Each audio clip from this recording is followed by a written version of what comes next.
இந்த வீடியோல நம்ம பார்க்க போறது, விஜயினுடைய மனைவி சங்கீதா கிட்ட விஜய் பத்தின சில முக்கியமான ஆதாரங்கள் இருக்கு. வீடியோக்கள் கைவசம் இருக்கு. அது என்னென்ன அப்படிங்கிறத பத்தி தான் இந்த வீடியோல நம்ம பார்க்க போறோம். சோசியல் மீடியாவுல கடந்த சில தினங்களாகவே அதிகமா பேசப்பட்டு வர்றது, நடிகர் விஜயினுடைய விவாகரத்து வரைக்கும் பேசப்படுறது தான். அது இன்னும் நாளுக்கு நாள் அதிகமாகிட்டு தான் போகும். குறிப்பா ஏப்ரல் 20ஆம் தேதி மொத்த தமிழ்நாடுல, இந்தியா ஃபுல்லா இத பத்தி பேசினாலும் ஆச்சரியப்படுறதுக்கு எதுவும் இல்லன்னு சொல்லலாம். என்ன காரணம்னா, ஏப்ரல் 20ஆம் தேதி செங்கல்பட்டுல ரொம்ப கான்ஃபிடென்ஷியலா இவங்கள பத்தின என்குயரி விசாரணைக்கு வருதுங்க. அதுல சங்கீதா சொல்லும்போது என்ன சொல்லியிருக்காங்க அப்படின்னா, அந்த மனுல அவங்க குறிப்பிட்டப்ப பிசிக்கலா, மென்டலியா ஒரு 5, 6 வருஷமா நான் ஒரு கைதி போல தான் வந்திருக்கேன். என்னுடைய தனிமனித சுதந்திரம் பறிக்கப்பட்டது. விஜய் என்னுடைய சுதந்திரம் எல்லாத்தையும் பறிச்சதோட மட்டும் இல்லாம எக்கனாமிக்கலாவும் அவர் எனக்கு பெருசா எந்த சப்போர்ட்டும் பண்ணாம, எனக்கு மனதளவுலயும் நான் ரொம்ப காயப்பட்டு போயிட்டேன். அதுக்கு முக்கிய காரணமே ஒரு நடிகை. அந்த நடிகை கூட இவர் நெருங்கிய தொடர்புல இருந்தது தான் இவ்வளவு பிரச்சனைக்கு காரணம். இது தெரிஞ்சதுக்கு அப்புறமா விஜய் கிட்ட எவ்வளவு சொன்னாலும் அவர் அதை பத்தி காது கொடுத்து பெருசா எதுவும் கேட்டுக்கல.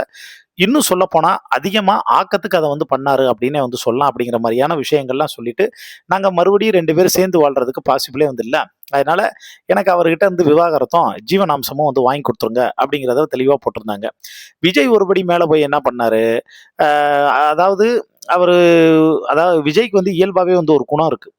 இப்ப உதாரணத்துக்கு சொல்லணும்னா, ஜோசப் விஜய்ன்னு விஜய் யாராவது பார்த்தோன்னா கிரிட்டிசைஸ் பண்ணி ஒரு பிரச்சனை உண்டு பண்ணாங்க, வச்சாங்க அப்படின்னா, அப்ப அவர் பேசக்கூடிய ஒவ்வொரு வீடியோலயுமே ஆக்கத்துக்குன்னு, "வணக்கங்க, நான் உங்க ஜோசப் விஜய் பேசுறேன்" அப்படின்னு சொல்லுவாரு. அதுக்கு ஒரு உதாரணம் தான், ஒரு டைம் பிஜேபியில இருந்த ஹெச் ராஜா ஜோசப் விஜய் ஒரு கிறித்தவர் அப்படின்னு சொல்லும்போது, அதுக்கப்புறம் ஒரு வீடியோவில் விஜய் பேசும்போது நான் ஜோசப் விஜய் அப்படின்னு சொல்லியே பேசினார். இப்ப சங்கீதா அதுல ஒரு விஷயம் சொல்லியிருந்தாங்க. என்ன அப்படின்னா, எனக்கு விஜய் தரப்புல இருந்து பிரச்சனை வந்துச்சுனாலோ, இல்ல டார்ச்சர் அதிகப்படியான வந்துச்சுனாலோ, தேவைப்பட்ட அந்த நடிகை யாருங்கிற பேரையும் நான் வெளியிட வேண்டியது வரும்னு சொல்லியிருந்தாங்க. அதுல பலரும் யூகத்தின் அடிப்படையில த்ரிஷா த்ரிஷா த்ரிஷான்னு எல்லாரும் சொல்லிட்டு இருந்தாங்க. அந்த த்ரிஷான்னு சொன்ன விஷயம் அப்ப கூட சூடு பிடிக்கல. எப்ப அதிகப்படியா சூடு பிடிச்சிச்சுன்னா, ஏஜிஎஸோட குடும்ப நிகழ்ச்சி, அந்த கல்யாண நிகழ்ச்சிக்கு போகும்போது விஜயும் த்ரிஷாவும் ஒரே மாதிரி காஸ்டியூம் போட்டு ஒன்னா போயிருந்தாங்க. அது பயங்கர பேசு பொருளா மாறி வைரல் ஆகி, அப்ப கன்ஃபார்ம் விஜய் தான் த்ரிஷா வச்சிருக்காரு, த்ரிஷா தான் விஜய் வச்சிருக்கு அப்படின்னு இன்னும் பார்த்தோன்னா ஸ்ட்ராங் ஆகி அது உறுதிப்படுத்தப்பட்டது அதிகமாச்சு. இந்த விஷயம் வெளியில வந்தோடனே சங்கீதா ஒருபடி மேல போய் என்ன பண்ணாங்க அப்படின்னா, என்கிட்ட பிரிட்டிஷ் குடியுரிமை இருக்கு, என்னால இந்தியாவுக்குள்ள வந்தாலுமே எனக்கு தங்குறதுக்கு இடம் வேணும், நான் இந்த கேஸ் முடிகிறது வரைக்கும் பழைய மாதிரி நீலாங்கரை வீட்டில் தான் நான் ஸ்டே பண்ணணும் அப்படிங்கிறது மாதிரி அவங்க ஒரு இடைக்காலமா ஒரு மனு ஒன்று கொடுக்க, அப்ப விஜய் கட்டின பொண்டாட்டி பிள்ளைங்க எல்லாரையும் வீட்டை விட்டு அடிச்சு பார்த்தோன்னா துரத்தி விட்டு இங்க மகளிர் தின விழாவில் இப்படி கொண்டாடிட்டு இருக்கானே அப்படிங்கிறது மாதிரிலாம் ஒரு விவகாரம் ஓடிச்சுங்க. அப்புறம் மகளிர் தின விழாவில் என்ன பண்ணாப்புல, வழக்கம் போல அதாவது அந்த வாழ்க்கையெல்லாம் ஒருத்தே கிடையாது அப்படிங்கிற மாதிரி சொல்ல, அது இன்னும் அதிகப்படியான பேசு பொருளா மாறிடுச்சு. இது ஒரு பக்கம் இருக்கக்கூடிய சூழ்நிலையில இப்ப சங்கீதா அதிரடியா ஒரு விஷயம் சொல்லியிருக்காங்க.